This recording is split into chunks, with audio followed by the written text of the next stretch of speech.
Hello, welcome to Rudyard Kipling's house, Bateman's, here in Burwash in East Sussex. I'm Mike Kipling, Secretary of the Kipling Society and an occasional guide and poetry reader here, and I'm going to be your guide as we go around the house today. We'll speak to one or two of the other volunteers and Kipling Society members in some of the rooms and in some of the other spaces, as well as to one or two National Trust staff members.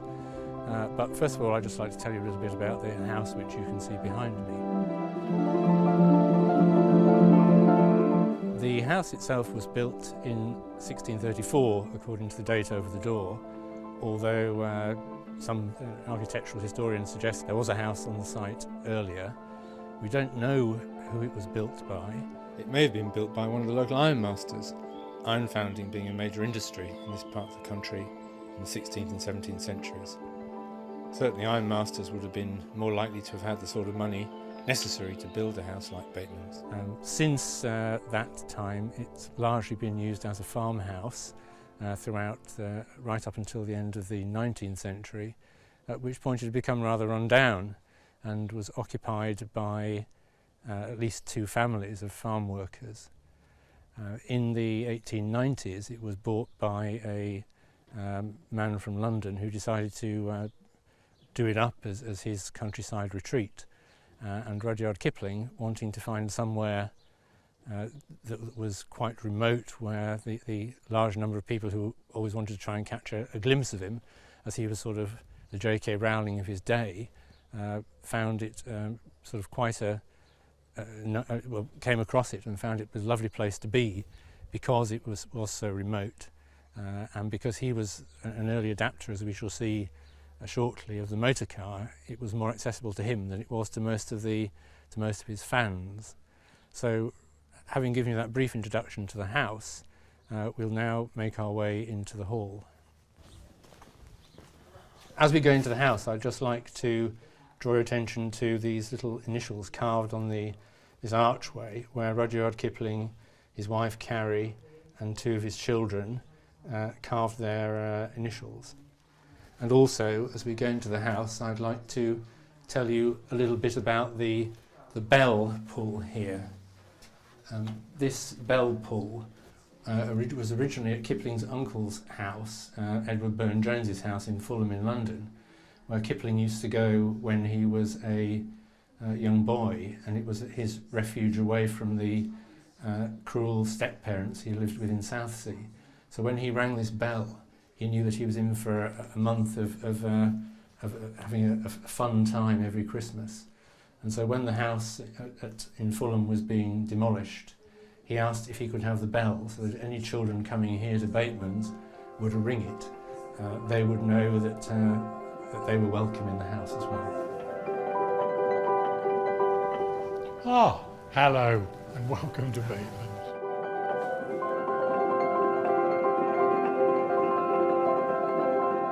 As I'm sure most of you know, Bateman's was acquired in 1902 by the Kiplings. The attraction being, of course, that the house was delightful. It was large, but not enormous. And with the house, they purchased the surrounding land and ended up with some 330 acres of land, which gave them the privacy, which was totally impossible in Rottingdean. So that's good. On the downside, the house had been tenanted for many years, and when they took over the house, it was unfurnished. Virtually no furniture. Also, no electricity, no creature comforts, no heating apart from the open fires, and the water was in pretty short supply as well. So they were faced with having an enormous expenditure really to make the house habitable. Now, one of the first things that they did, and I always wondered whether this was at the instigation of Carrie, is they actually put in central heating. And this is really one of the first houses to actually use central heating. They were no longer reliant completely upon the open fires, and apparently during the winter, before the central heating, and I suspect after, the fire here was sort of burning 24 hours a day. Then they had to make up their mind how they were going to furnish it. Well, it had to be period furniture. They decided that. So they then spent the next 30, 40 years really acquiring suitable Jacobean 17th century furniture. And what you see in the room, and indeed in the house, is furniture largely Jacobean and Indian objects really based upon Kipling's time in India. He spent the first 5 years of his life and then 7 years from the age of 17 to 24, when he, of course, he was the sub-editor of the English language newspaper in Lahore, and as such accumulated a lot of artifacts. And if you look around, you will see numerous, obviously, Indian artifacts. The obvious objects are the large Jacobean items, such as the main table, chairs and benches. Now, it was virtually impossible to get absolutely genuine unrestored furniture, and so most of these Jacobean objects have indeed been restored. I mean, for example, this rather magnificent Jacobean table actually has a Victorian top. The other items, well, you've got there a Mortlake tapestry, 17th century, and so many of the things they had were bought perhaps because they were in period rather than being particularly useful. Now, there are several objects here which are really interesting and indeed magnificent in their own right. Now, the first one is the watercolours on the wall. Now, Kipling had, first of all, Sir Edward Burne-Jones as an uncle. He also had Sir Edward Poynter, and Sir Edward Poynter was president of the Royal Academy, and he produced these two watercolours of the house in 1913. They're signed and dated, and they are, I think, magnificent. We have a watercolour there. Now that actually is of Burne-Jones's house in Fulham, the Grange, and that was painted by his main studio assistant. Two mirrors here, one here, the other one on the other wall, and these are rather interesting because this one is convex, which means it's a fisheye lens, and it was always known as a chaperone mirror because in earlier, more squeamish times, obviously an unmarried girl and a man couldn't possibly be together. I mean, I can't imagine what could have possibly happened, but the Victorians could, and so you had to have a chaperone by convention. So she had to sit there like a lemon. Well, the two people sat there and made polite conversation. Now, with a chaperone mirror, of course, with a wider angle of view, the chaperone didn't even have to be there. You had to have a chaperone, but it doesn't follow that it needed to be immediately in the room. Chaperone mirror. The other mirror, concave. Now this time, you will notice two candles, and this is really a concave, converging mirror. You light the candles, it concentrates the light, because of course in the 17th century, lighting was by candles, very expensive, tapers, oil lamps. So this was a way of really magnifying, the light at no extra charge. Right. Now, perhaps lastly, one of the sort of glories of the house is the clock.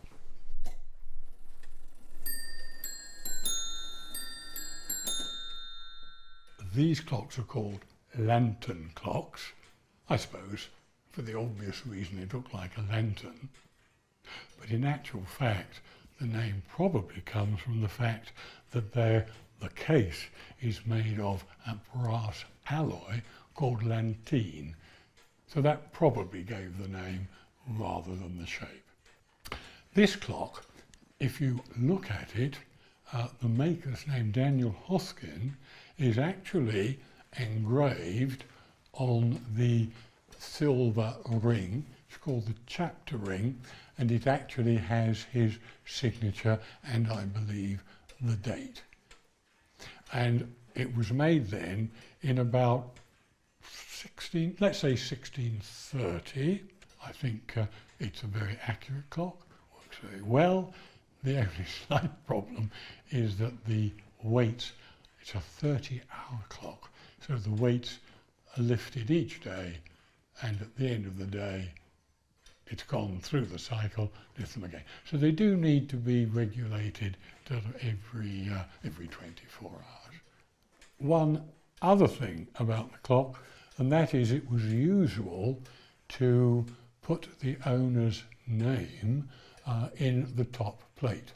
Now you can see it's the royal crest, no significance because most of the clocks had the royal crest and the owner's initials on the shield in the middle, and in fact it does say RK, right? So that must have been put on after the Kiplings bought the clock in the 1920s. Certainly wasn't there when it was made in 1630. Well, David, thank you very much for telling me all about the hall. Not at all. And now I'll take the viewers through to the parlour.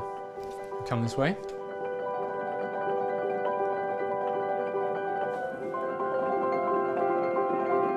Hello, we're now in Rudyard Kipling's parlour, and there are a few things in here that I'd like to draw your attention to. Perhaps first of all we'll look at some of the cabinets here, which there are a couple, and they're really full of a whole series of objects Kipling collected or had given to him throughout his life. Quite a lot of them have, as David was saying in the hall, have an Indian connection. Others include bits of porcelain ware and so on. Now this was the room in which Kipling and his family used to relax. Perhaps after dinner they'd come in here, and you can almost imagine in a sort of winter that they're sitting down here in front of a roaring fire on this knoll sofa, which would have kept the drafts out of their backs quite nicely.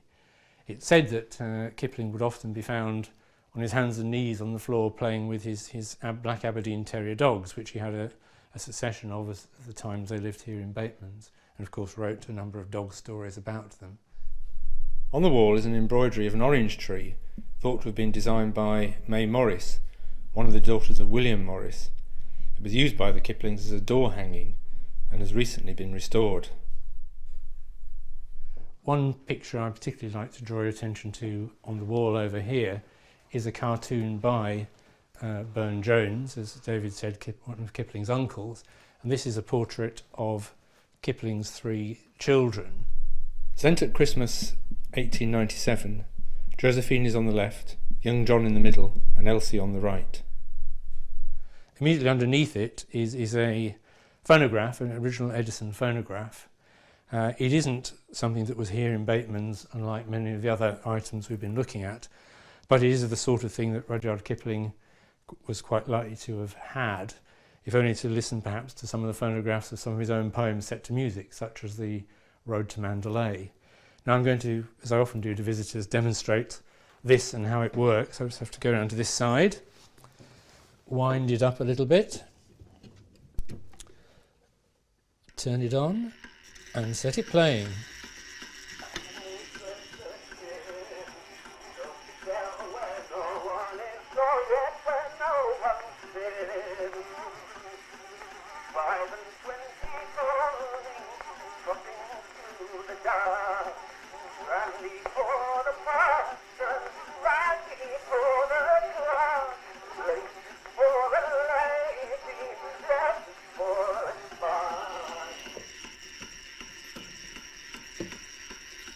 Now, I don't know if you were able to hear that or not, but it was playing Kipling's Smuggler's Song.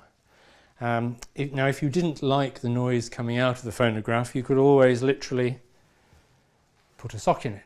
And this is an example of the sort of sock that Carrie and Elsie might have been knitting for John when he was away fighting in the First World War in 1915.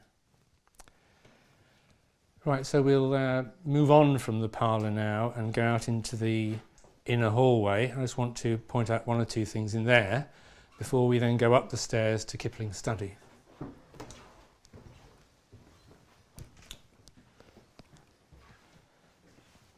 And on the wall here we have three plaques by Kipling's father, Lockwood, which were used as illustrations in The Jungle Book and Kim. And if we look particularly at this one, we can see the well-known characters of Mowgli, Baloo the bear and the wolves.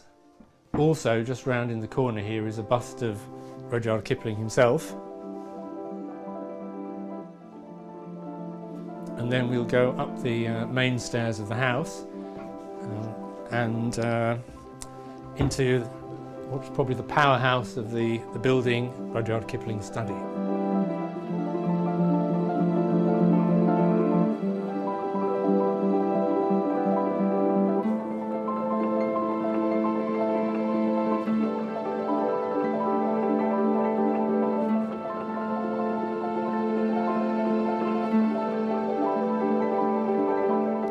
Just before we go in, it's probably worth looking at some of the portraits of Kipling that are displayed around the inner landing here.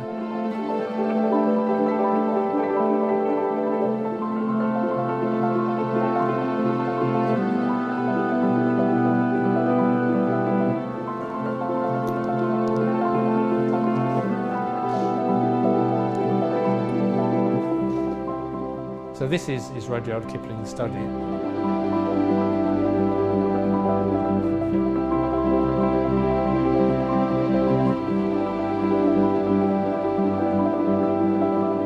The first thing I think I want to talk about is the desk, where we can see that it's rather cluttered. And that was exactly how Kipling had it when he worked.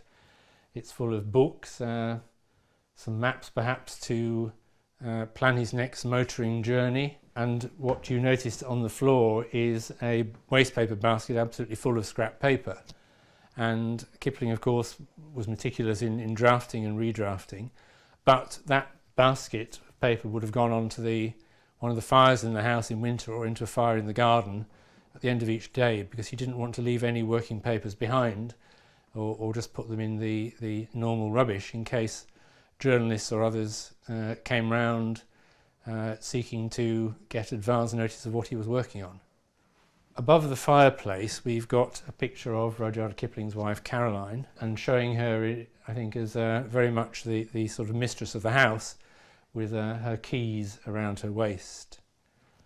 Also on the wall here is a picture that I'd like to draw attention to. It doesn't look very much as a picture of a lake, but that is actually Rudyard Lake in Staffordshire, after which Rudyard Kipling got his middle name, which was, as I'm sure most of you know, where his mother and father went for a picnic and suddenly discovered that they had a lot in common.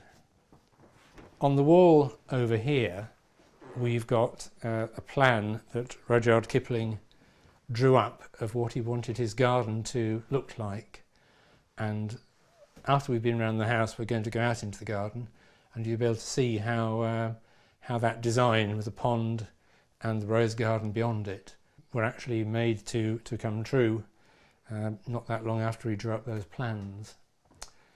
Now on the wall over here we have a collection of books.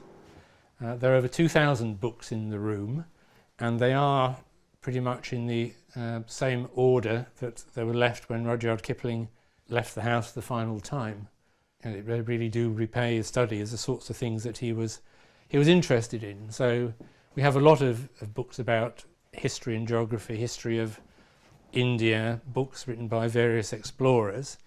And then over here we have the collected works of Robert Louis Stevenson, who was, of course, one of Kipling's favourite authors, and whom Kipling nearly managed to get to visit in Samoa, got as far as New Zealand, but then the only ship going to Samoa was captained by a sailor who was a notorious drunkard, and Kipling decided in the end not to take that journey. So he never did get to meet his hero Stevenson.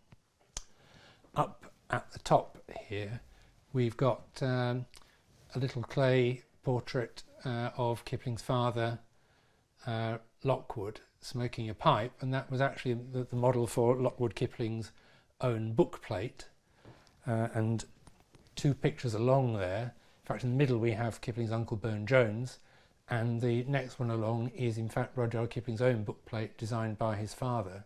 That, I think, is most of the main things in the study, and now we'll just go through into the exhibition room where John Walker will show us some of the key items kept here at Bateman's.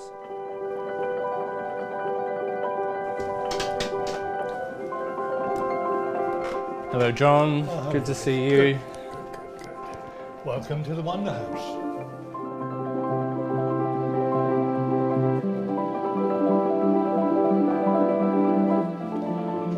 I'm going to give you such a brief tour here that some of you will run screaming. This is such a splendid exhibition. But as the Kipling Society librarian, I'm going to lead us first to a book. I'm going to take us over to look at Quartet. From 1885, Kipling himself, his sister Trix, and his mother and father produced something which was very special, but so rare now that I come here sometimes just to look at it. And when I'm here looking at that, I have a chance to look at the 1888 set of the railway edition, which some of you as Kipling enthusiasts may have in your own collections, and some of you who are just coming to the subject may want to know a little more about. Kipling was selling through the publishers that he was already dealing with a series of 6 paperback books which could be sold on railway platforms, and at the time they did very, very well indeed. And of course, as those of you who have covered the subject will know, that was the beginning of his fame in this country too. You'll see that these 6 are special in that they do not have the English price on them. They're genuine, original railway library copies. Now, where to take you next? Well, I'm going to ask the camera if it can pan across to look at the illustrations which Kipling's father Lockwood did for the Jungle Book and some of his other work. And if you're coming to Bateman's, this will be one of the reasons, certainly, that you'll want to spend time here, studying this fascinating new way of illustrating a great author's work. I want to lead you to a copy of the Jungle Book itself, which is special because it has the illustrations by the 2 Detmold brothers in it. And here, near where we're standing, is a small room in which there are the original illustrations.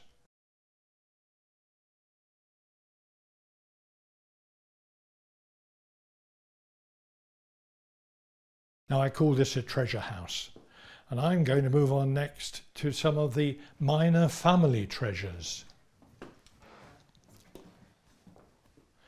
And over here, something that again I come to see whenever I visit Bateman's. Reading Kipling's writing about himself, you may remember that his story of Bateman's in the, we won't call it an autobiography, but in Something of Myself, was mention of the finding of clay pipes and a spoon. And here, in what seems almost like a family treasures exhibition section, there are the genuine, original clay pipes and spoon. and many, many other things. I really need to spend far more time with you on that. But I'm now going to ask the camera to turn around again, sideways here, because we're on to the subject of Bateman's itself. And here we have the visitor's book. And I'm going to draw our attention to just one thing. It says for 1920, and it has August the 4th, Mother, FIP, about 6:30 p.m. And some of us know what that means, but we will explain nonetheless for you. FIP, fell in pond. Some famous people did that too.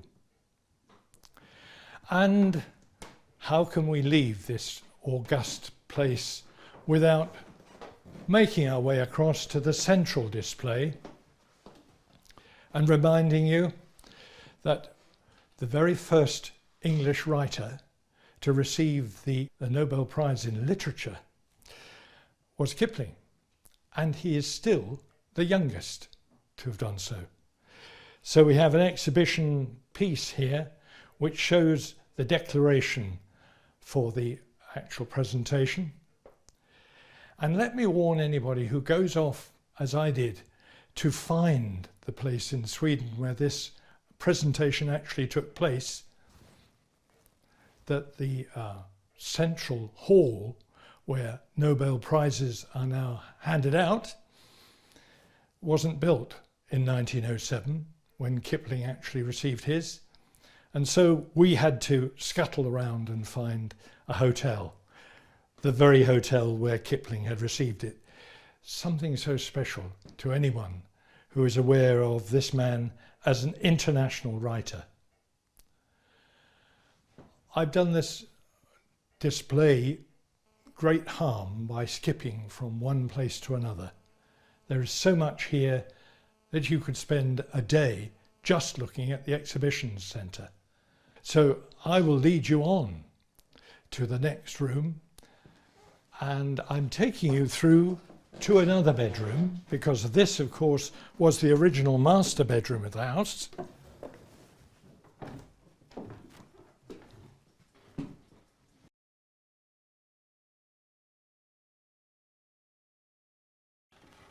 But if you came to Bateman's in the 70s, as I used to, you will remember this room set up, I think that's the right way to describe it, as Rudyard and Carey's own room, with a precious handmade coverlet on the bed.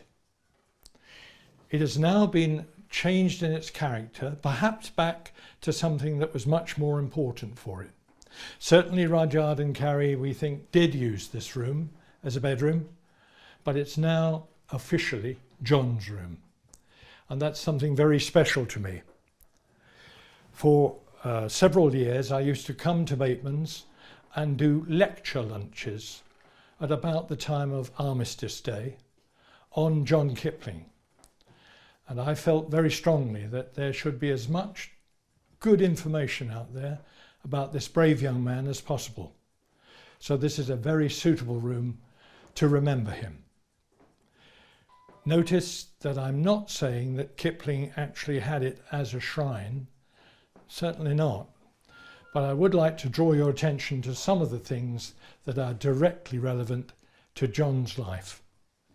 And perhaps a touch falsely, we have some uniforms from St Albans Prep School in Rottingdean. Now, these may not actually be quite authentic, but when St Albans closed, we were glad to receive some items which were suitable to reflect on John's early life in Rottingdean and moving on to Bateman's here, and the way he travelled to and fro to prep school. It gives us a chance to reflect on John the sportsman. John was a good runner and a good cricketer. And we have some boots as well, and a hockey stick, and various other things to be explained to the children of visitors here today. And we also have some reflection of John as a schoolboy reader. And so I see that currently we have Yarns of the South Sea Pioneers by Basil Matthews, which most of us won't have read, but reflective of John's own time here. If I were touring with someone through this room, I would certainly draw their attention to the spectacles. John, of course, was very short-sighted, and his story, as told well or badly on TV and on the stage, certainly has that as a key point. In my talks about John, one of my points, and you may feel a very minor one, was to establish that John was never called Jack. It's very clear there that we have a problem because so many people, because of the internet, are of the opinion that he must be called Jack because Kipling wrote a poem called My Boy Jack. But in fact, I make clear, and I hope you are clear, that that Jack was a young lad called Jack Cornwell, who at the age of 16 died at the Battle of Jutland. And that leads us on to the difficult question of John's own army career. And so one of the very important aspects of this room is certainly John's own war medals from the First War. They were originally kept by his sister Elsie and taken off to her home in Cambridgeshire, but they're now here, and people can reflect on the life of a young lad who at the age of 18 was to go off to war and just a few short weeks later was to die.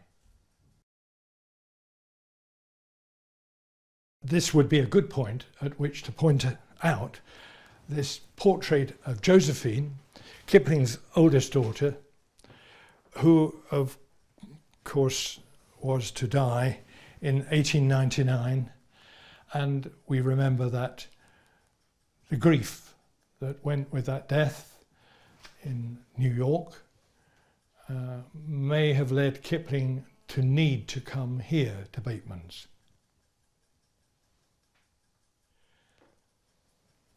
And maybe we should just reflect for a moment too, using that word over and over again, because this room is a reflection for me on the fact that Rudyard managed to weather those storms and carry on, to change, perhaps, as Elsie suggested, never to be able to write quite in the same way again, but to survive, to, in the words of his own poem, perhaps to never breathe a word about the lost. Well, John, thank you very much. That's a most interesting expose of the exhibition room and John's room. Thank you very much. And now we're going to go down the back stairs and into the dining room.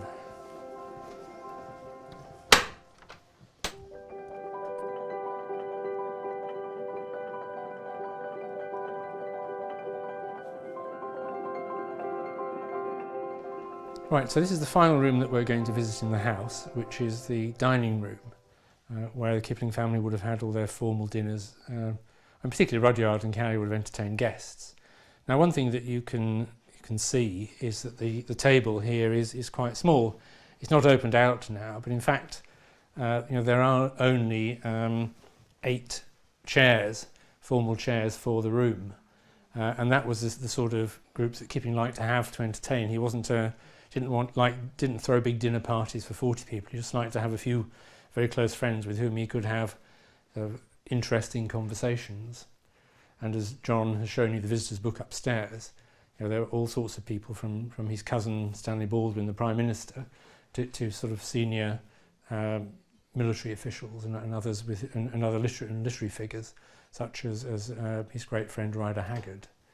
Now, the most interesting thing about the dining room is what is actually covering the walls, because unlike the rest of the house, which is covered with oak panels, this is actually covered with painted leather.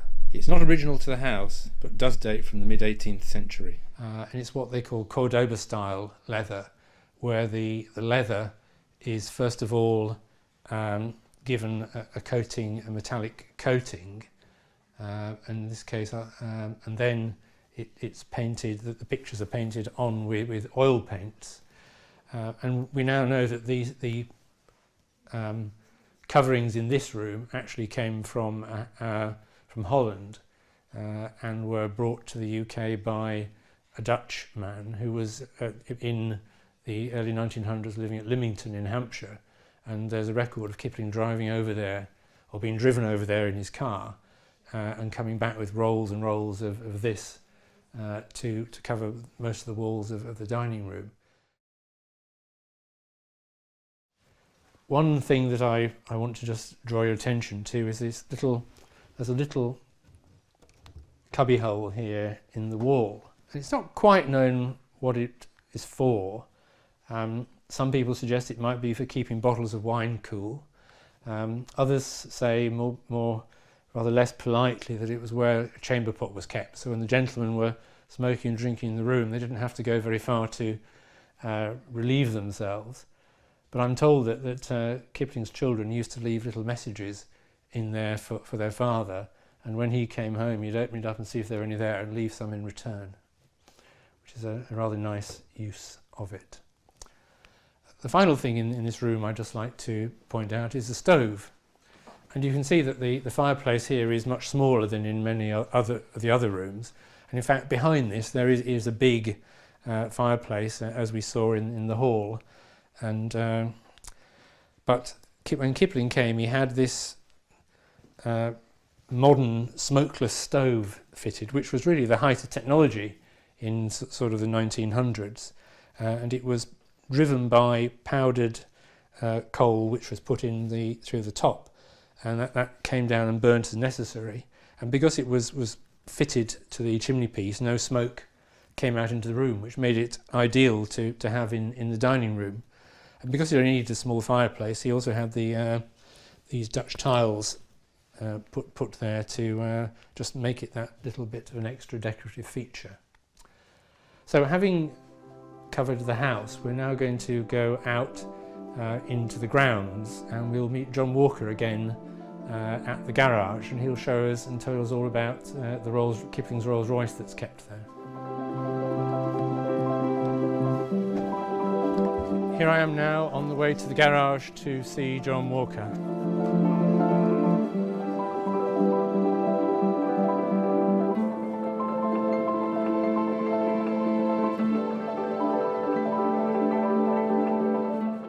I have to introduce you to 20AL. Many of you will know that vintage Rolls Royces are not identified by the registration number, as they may have many lives. And indeed Kipling's 20AL was not as it is now. What we have here is a 1928 new Phantom, and Kipling bought it in 1928, so a fairly new model of car, and he found a faster, more exciting car than the previous Rolls Royces that he had owned.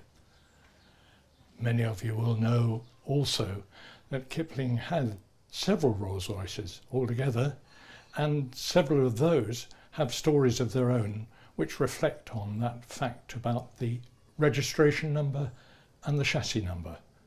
For example, one of the earliest Rollses that he had probably ended its life in the First War as an armoured car, and another went on to become a hand-drawn chariot for a god in Bombay.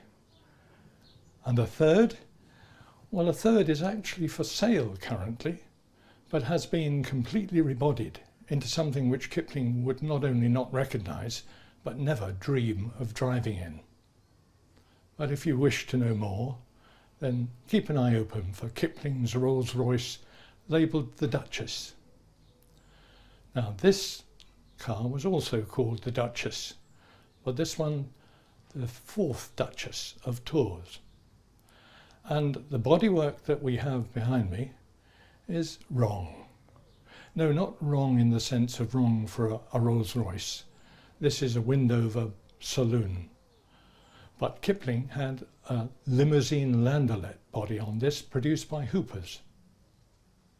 So from 1899, with those first adventures with the embryo, and then in 1901, when the locomobile was something that coloured his experience of Bateman's here, it's clear that his experience of cars generally is something that's much deeper than many of us would understand. Maybe I do. Kipling writes so well about motoring generally that it's easy to forget that he never officially drove a car himself. And indeed, one of the major differences between this body on 20AL and the body that originally was built for Kipling by Hoopers was that the chauffeur drove an open space, no side windows.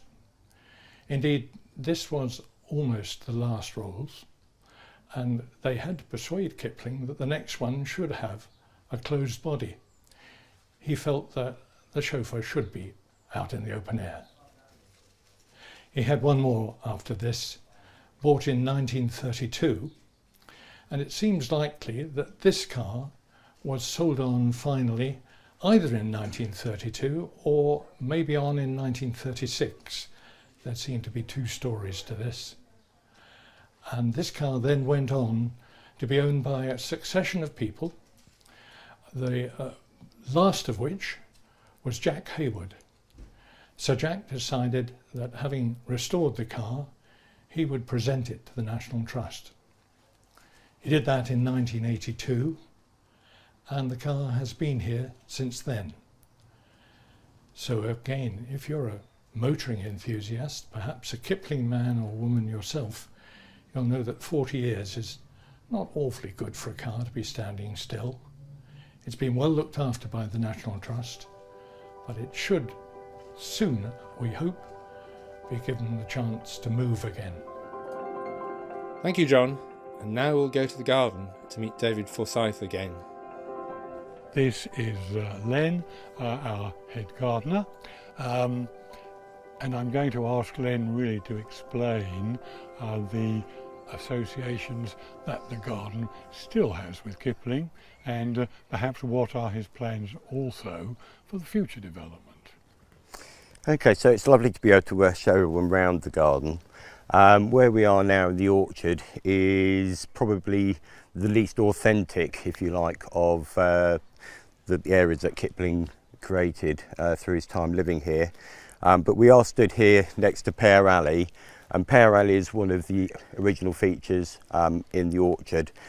It used to be adorned with pears. It used to be covered with pears during Kipling's time.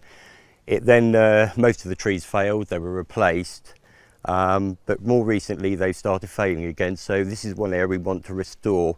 As much as possible, we want to get the garden to look as close to it the way it did during Kipling's time as possible. Our intention is always to garden with Kipling in mind. Now, I do remember when I first came here, and that was about 5 years ago, there was a tree that was, even to me, manifestly an ex-tree, and I was told that that was the last tree that Kipling had planted.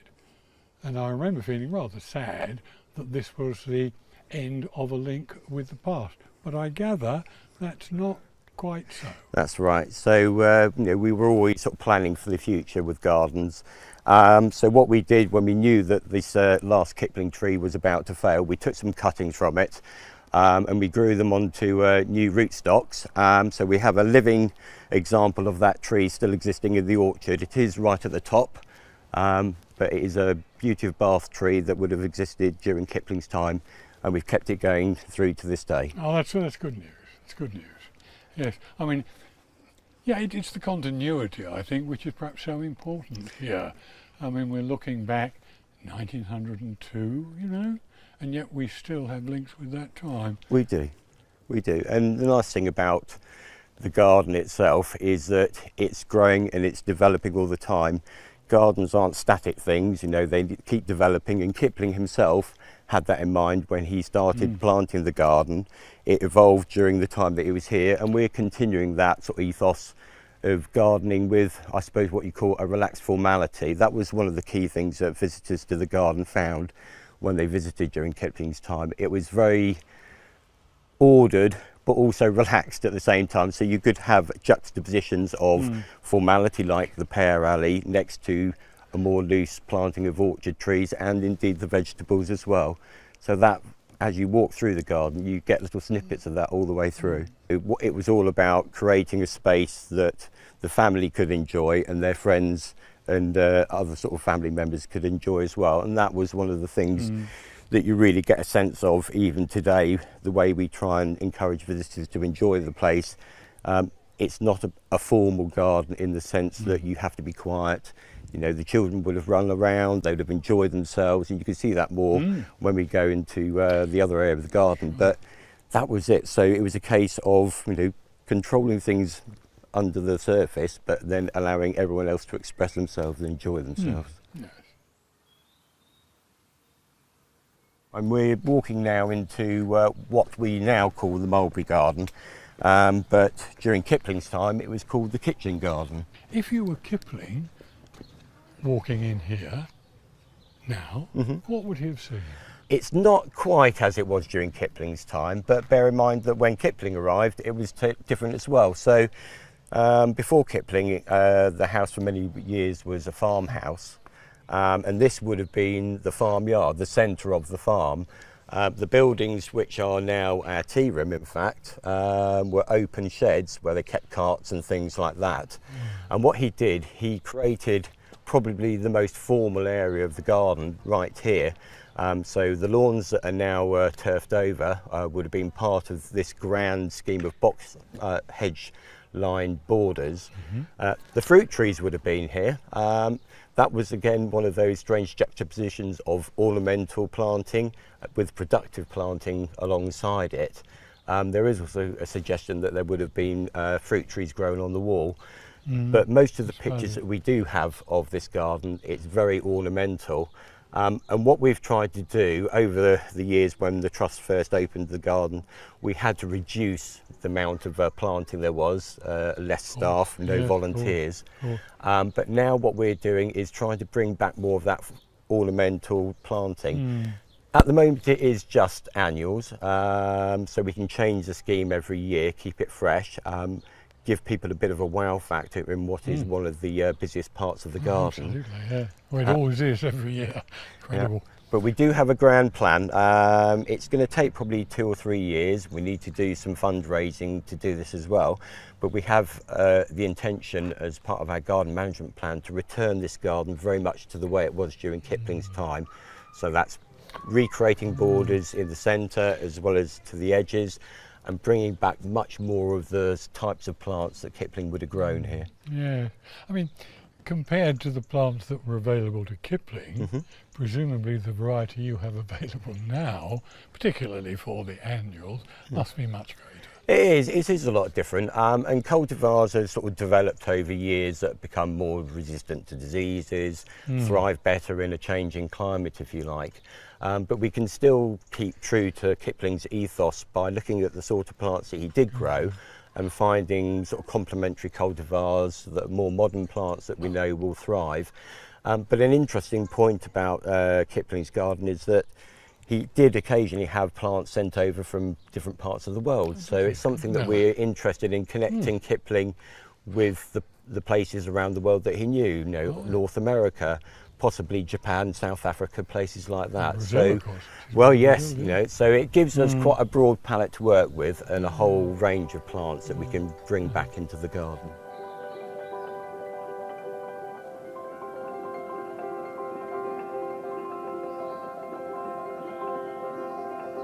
Yes, Len, I mean, one thing that has always appealed to me is this avenue of pleat limes. Now, I understand that this avenue was here before Kipling. Yes, we do. But he must have maintained it, and a great deal of work required too. And you carry on the great tradition. Yeah, we try our best to keep what is another significant part of the garden going. We do know that it was planted in 1898, so 4 years before the Kiplings arrived. And we do have a photograph of the framework that was created to do the initial training of them, and that was put up during Kipling's time. So they would have been very formal, if you like, sort of a hedge on stilts, if you like, as a sort of layman's way of looking at it. They were unfortunately neglected during the Second World War, so now the way we maintain them is a slightly larger, broader structure than they originally would have been. But every year we meticulously prune them out to one bud all the way across in the middle of winter when it's really cold. But it's a labour of love, and we do it every year. They're only volunteers, Len. I mean, it doesn't. You can lose 10%. Oh no, this is very much a technical staff job, this Sure one. it is. I have to ask you about the lily pond. It is received wisdom that this was funded from Kipling's Nobel Prize in 1907. And I think the prize was some £7,600. And certainly I have been very happy to tell the visitors that is what the prize was, and that is where it went. I think you may not be quite so sure. Well, it's not a definite statement of fact, maybe, but we do know that Kipling actually designed this garden, so the lily pond and the rose garden together. That's right. And we have that original sketch in the house. It's in the study. Yeah, that's it. And that was done in 1906, before he was awarded the Nobel Prize. So he was going to create the garden, regardless of whether he won any money or not. Well, you say that, but it might have been an ambition, a dream, if I ever get the money. Dear me, I the think letter he from the was Swedish well off. king. Yes. I think he was certainly sort of wealthy enough to have been able to afford that anyway. But it is a nice connection that, he did, at the time that he was planning to create this garden, he was awarded the Nobel Prize and that sum of money, so quite likely that he would have used some of that money to create the garden. So I think that's a very good sort of connection. Well, he probably used as much as the money as Carrie would allow. Well. Yeah, and I find the actual pond with the lilies and the background there of the roses absolutely delightful. It's glorious.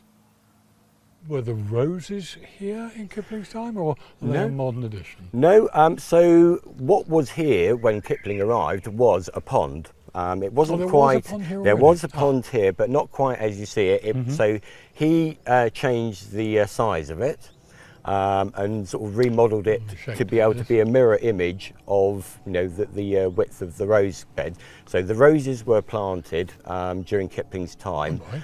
There are, if you look at the drawing in the study, yes. there are some elements of his design that never got created. So there was meant to be a border of yellow roses along the outside that never got planted.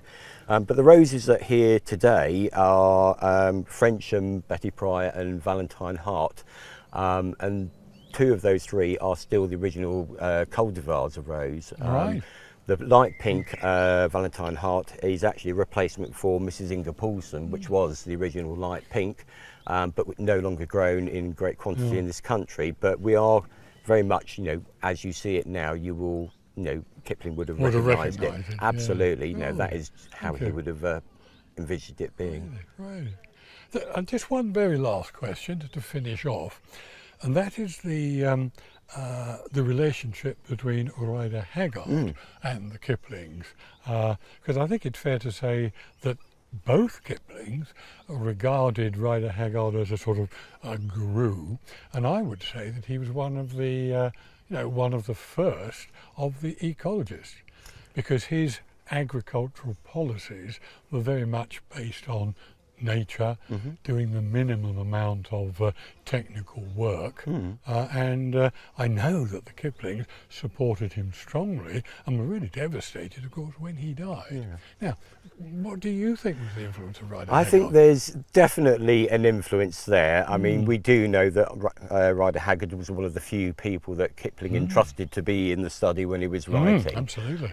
And something that I didn't know until I arrived at Bateman's, that Rider Haggard was also a bit of a dab hand at garden design. So it's more than likely that he would have had an influence on Kipling, who knew what he liked but didn't have the technical nous to be able to create it. So I think there was a nice relationship between the two.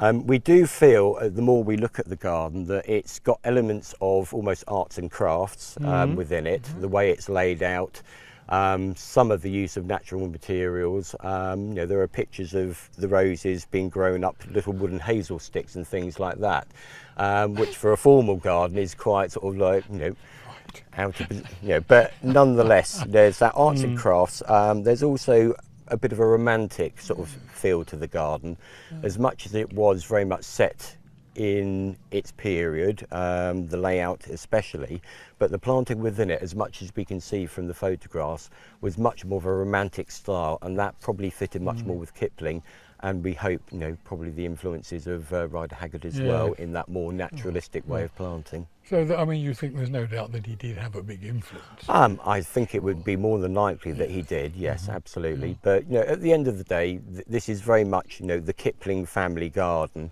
It was theirs to be used, to be enjoyed, and it has a beautiful connection with the landscape, which Kipling wrote about, and you can see, you know, in his books.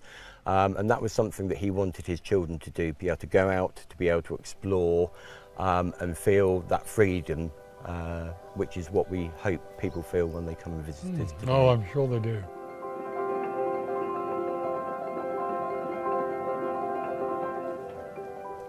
Well, that was the glory of the garden, thanks to David and Len.